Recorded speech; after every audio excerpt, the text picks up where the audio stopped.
anime. What did you guys think of this anime? Did you absolutely adore it? Or did you find it really boring and dull and you just couldn't get into it? And let me know, what is your favorite mystery anime?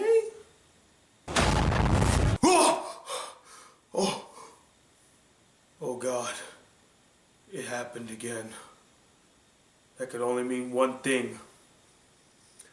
I must fix the mistake by doing the review again.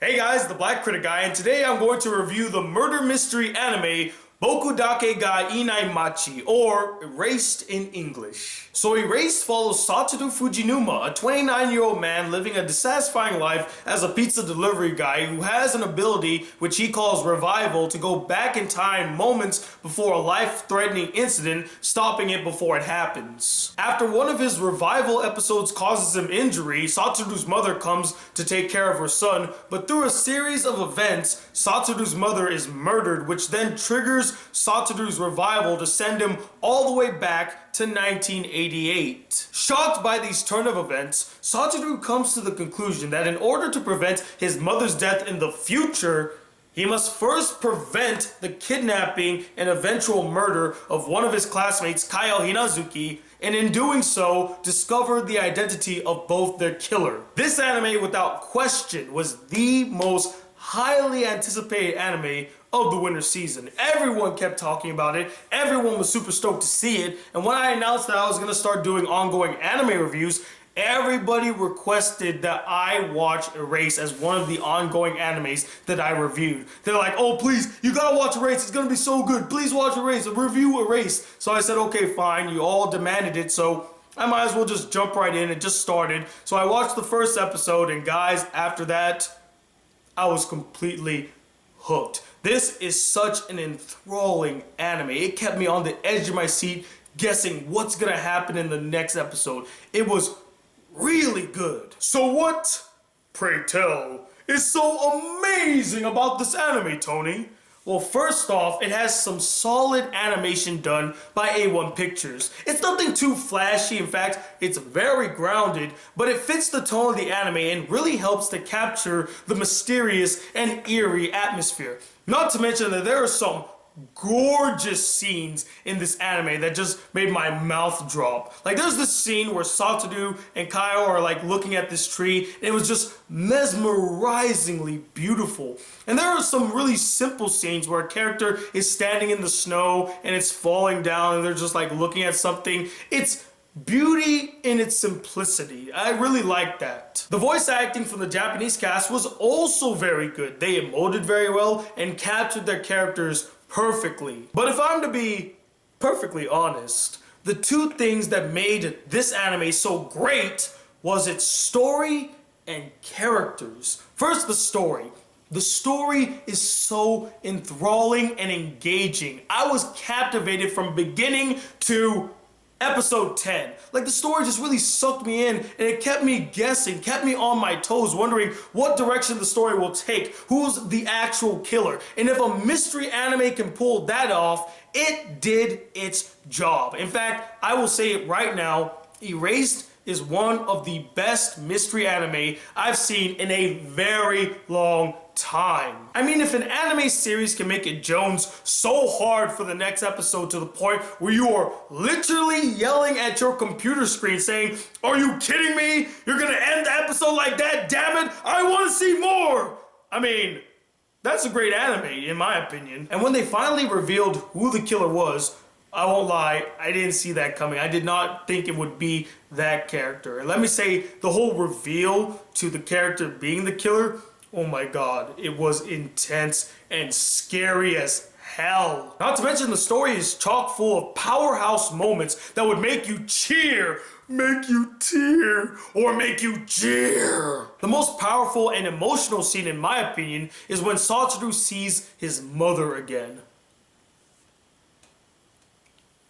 I was completely touched by this moment. I was so touched that it literally brought me to tears. It was such a well done moment. And finally, the characters, most of which I thoroughly enjoyed and had great personalities. I loved following them. I really loved Satoru's friends, although they weren't in the anime that much, but the moments that they were in, they were really well done, and I actually felt like they all were friends, like they were acting like kids. And speaking of Satoru, I thought he was a great mystery protagonist, the guy that's trying to solve the case and figure out what's going on, and you do see him grow and develop through the series as well. He starts off as a guy who doesn't really have much of a drive, and finally he finds some purpose in his life and he decides, I'm gonna fix this mistake, I'm gonna do whatever it takes, and I love his drive and compassion. And then we got the female lead, Kaio Hinazuki.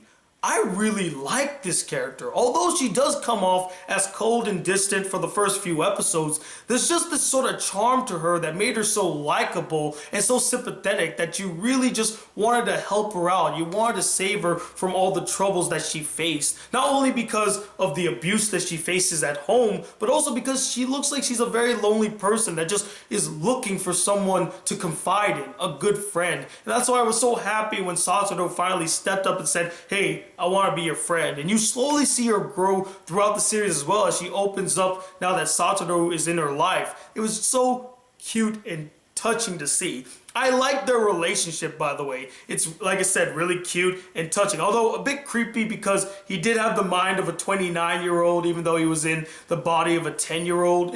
It blurred the line a little bit, but I still felt a really strong bond between them. I liked the connection that they built, and it was just so freaking adorable. I could not get enough of Satoru Kaio moments. I would love to see just an entire series where they just form a relationship. That would be awesome. Now, as much as I absolutely adore this anime, I do have a couple issues with it. First, I wish they could have explored and given more screen time to some of the other characters that were present in this anime. Now, granted, I understand the main focus is on Satoru saving Kaio and in turn saving his mother and discovering who their killer is. That's where the focus should lie, on the mystery aspect of the story, and it's very well executed. But in doing so, you take away potential development for some other characters, some interesting and probably pivotal side characters. Like, I definitely would have loved to see more scenes with Kenya, seeing him bond with Satoru and kind of get closer with them. I would have loved to see more of Hiromi. In fact, there is a very subtle scene, you might miss it if you don't pay attention, where it looked like Hiromi had kind of like feelings for Satoru. Again, this could be me just looking too into it, but the way that the character was acting, the behavior of the character just seemed like that's where it was heading. And I won't deny, it would have been very fascinating to see this dichotomy between them explored more. But the one character I would have loved to know more and see more was Airi.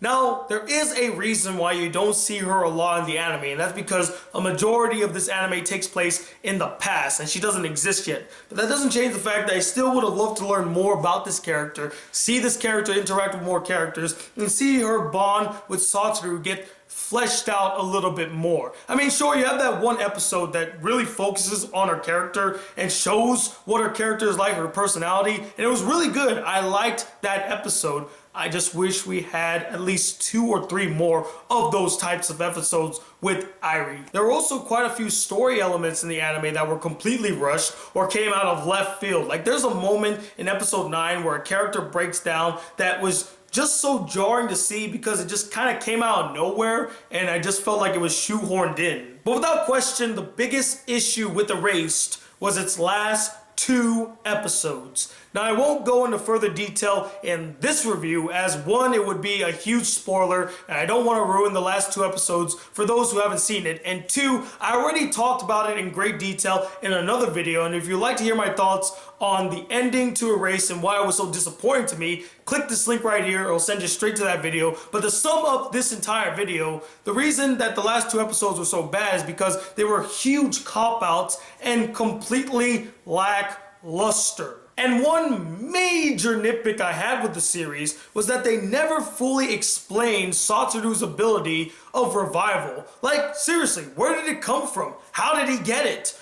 Can he control it? Are there other people that also have revival? My theory is that his father might be a time traveler or like a time doctor, Doctor Who, and he kind of transmitted his power of time travel to his son. Because you never learn about Satoru's dad. He just kind of upped and left, and that's it. And I'm thinking maybe he time traveled or he just left because he didn't want people to know his true abilities. Like, is it hereditary? Just, again, so many questions pop up when you think about the ability of revival, and it never gets answered in the series. But to be honest, that's not really where the focus should be. It's not really there to be explained. It's there as a plot device. That's really all that is. But it still was very irritating. Explain, anime! Explain! But overall, guys, besides a lackluster ending and a few issues here and there, I still think that Erased is a great mystery anime. It kept me engaged. It kept me enthralled. I like the characters. I love the mystery. I like the reveal. The anime was just really, really well done, and I'm gonna give it a 4.5 out of 5 stars. I think it's one hell of an anime. It's one of my favorite animes of 2016 for sure. But anyway, what did you guys think of this anime? Did you absolutely adore it as much as I did and thought it was a really excellent mystery anime? Or just very really boring, dull, you guessed who the killer was. It just wasn't all that engaging. And let me know, what is your favorite mystery anime? Comment below and let me know. I want to give a huge shout out to one of my biggest fans, Jose. He is a great kid. His mother actually messaged me on my Facebook fan page saying that her son watches my videos and he really enjoys them. And I just want to give a huge shout out to Jose's mom and Jose himself. Thank you guys for watching, and I apologize for the language, Mom. I do go off the hinges a little bit, but keep being awesome, kid. And also tonight at 10 p.m. Eastern Standard Time, I'll be on Media Madness talking Batman v Superman with Kat,